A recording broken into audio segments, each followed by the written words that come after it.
मुंबई के पवई में 17 बच्चों को होस्टेज रखने वाले रोहित आर्या का पुलिस के साथ फायरिंग के दौरान इंजरी हुई और इंजरी के बाद मुंबई के जोगेश्वरी स्थित बाला साहब ठाकरे ट्रॉमा हॉस्पिटल, जहां पर हम इस समय मौजूद हैं, वहां पर उसे लाया गया और इलाज के दौरान उसकी मृत्यु हो गई है। और इस समय की तस्वीर हम आपको वहीं की दिखा रहे हैं। यही वो हिंदू हृदय सम्राट बाला साहब ठाकरे ट्रॉमा हॉस्पिटल है जोगेश्वरी का, जहां पर इस समय रोहित आर्या की डेड बॉडी पड़ी हुई है।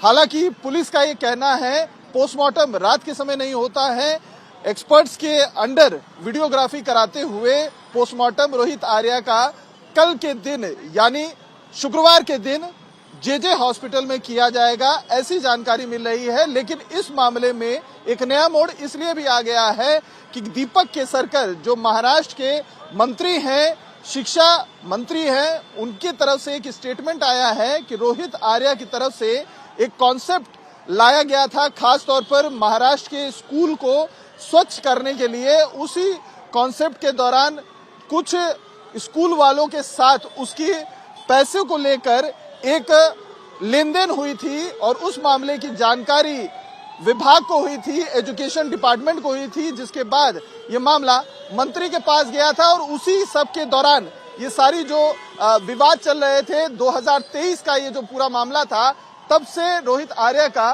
पैसा कुछ पेंडिंग था और इसी पैसे के लेन देन को लेकर कुछ दिनों से वो डिपार्टमेंट के भी चक्कर लगा रहा था, सरकार के प्रतिनिधियों से भी उसकी बातचीत चल रही थी। और अब इसी सब मामले को लेकर महाराष्ट्र के विपक्ष सरकार के ऊपर हमलावर है। लेकिन इस मामले को लेकर सनसनीखेज खुलासा ये भी हो रहा है कि ये इस प्लानिंग में रोहित आर्या ने इसको बहुत ही सिस्टमैटिक तरीके से किया था। बीते 4 दिनों से मुंबई के पवई स्थित आर्य स्टूडियो में वेब सीरीज की कास्टिंग के नाम पर वहां पर वो बच्चों को बुलाता था और उनकी कास्टिंग का पूरा ड्रामा क्रिएट करता था।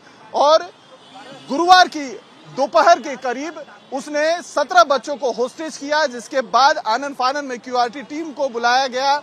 उन्होंने कमांडोज को के जरिए रेस्क्यू किया।